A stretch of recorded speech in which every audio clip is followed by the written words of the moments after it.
कहते हैं भगवान हर जगह नहीं पहुंच सकते, इसलिए उन्होंने माँ बनाई। माँ वह होती है जो अपने बच्चों की कमज़ोरी को भी उसकी सबसे बड़ी ताकत बना देती है। आज की कहानी ऐसे ही एक माँ की है जिसने अपने बेटे की किस्मत बदल दी। एक छोटे से गांव में सरस्वती नाम की एक विधवा महिला रहती थी। उसका एक ही बेटा था, आर्यन।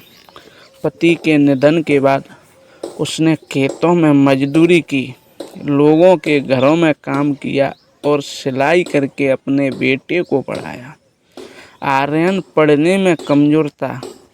स्कूल में बच्चों उसका मजाक उड़ाते थे, कोई उसे धीमा कहता, कोई नालायक, लेकिन उसकी माँ हर शाम उसे सीने से लगाकर कहती, बेटा दुनिया चाहे जो कहे, मेरी नज़र में तुम सबसे अनमोल हो। एक दिन स्कूल से लौटते समय आर्यन बहुत उदास था।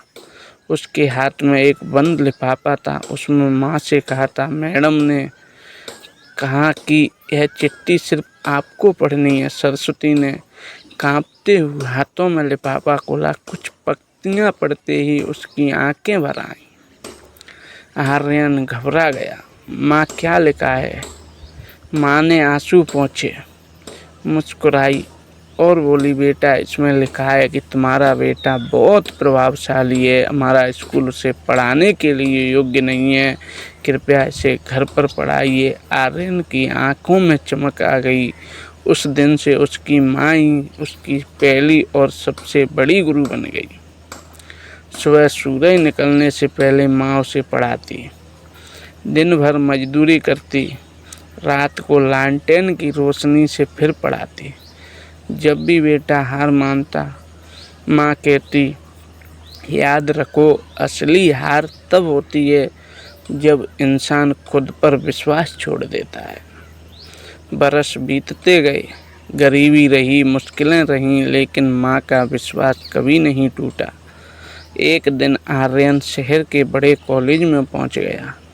वहाँ भी कई लोगों ने उसका मजाक उड़ाया, लेकिन अब वह टूटता था क्योंकि उसे अपनी माँ की आवाज़ याद रहती थी। तुम कर सकते हो। धीरे धीरे उसने विज्ञान में नई खोजें करनी शुरू की। उसका नाम पूरे देश में प्रसिद्ध हो गया। फिर दुनिया भर के लोग उसके काम की सराहना करने लगे। लेकिन हर सम्मान मिलने के बाद वह एक ही बात कहता, अगर मेरी माँ मुझे पर विश्वास ना करती तो मैं आज यहाँ तक ना होता। समय अपनी गति से चलता रहा। एक दिन माँ इस दुनिया में को छोड़कर चली गई। आर्यन पूरी तरह टूट गया। माँ के बिना घर सूने लगने लगा। एक दिन वह पुरानी अलमारी साफ कर रहा था। उसी समय उसे वही पुराना लिफाफा मिला जिसे उसकी माँ ने बरसों पहले पढ़ा था। उसने धीरे से खोला, लेकिन जैसे ही उसने खोला, शब्द पढ़े, उसकी आंखों से आंसू बहने लगे। उसमें लिखा था, आपका बेटा पढ़ाई के योग्य नहीं है, उसकी मानसिक स्थिति कमज़ोर है, कृपया उसे स्कूल ना भेजें। आर्यन कई मिनटों तक चुप बैठा रहा।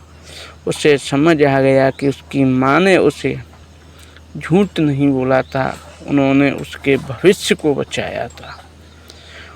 उन्होंने एक टूटे हुए बच्चों को उम्मीद दी थी। आर्यन माँ की तस्वीर के सामने उसने तस्वीर को सीने से लगाया और रोते हुए बोला, माँ दुनिया ने मुझे कमज़ोर कहा, लेकिन आपने मुझे मजबूत बना दिया। दुनिया ने मेरे अंदर कमी देखी, आपने मेरे अंदर भगवान का दिखा दिया हुआ हुनर देखा। उसने माँ की याद में एक बड़ा विद्यालय खोला जहाँ ऐसे बच्चों को पढ़ाया जाता था जिन्हें लोग कमज़ोर समझते थे। विद्यालय के प्रवेश द्वार पर उसने लिखवाया था, हर बच्चा प्रतिभाशाली होता है, उसे सिर्फ एक विश्वास करने वाली माँ या शिक्षक की ज़रूरत होती है। धीरे धीरे उसे विद्यालय से हजारों बच्चे निकले, कई डॉक्टर बने, कई वैज्ञानिक बने, कई कलाकार बने और हर बच्चा एक ही बात कहता, अगर किसी ने हम पर विश्वास ना किया होता तो हमारी माँ जैसी शिक्षिका थी। एक समारोह में एक पत्रकार ने आर्यन से पूछा, आपकी सफलता का सबसे बड़ा राज क्या है? आर्यन ने मुस्कुराकर कहा, उसने जेब से वही चिट्ठी निकाली और कहा, इस चिट्ठी ने मुझे नहीं बदला, मुझे बदलने वाली मेरी माँ थी। उन्होंने मेरे भाग्य को अपने विश्वास से लिख दिया। पूरा हॉल तालियों से गूंज उठा।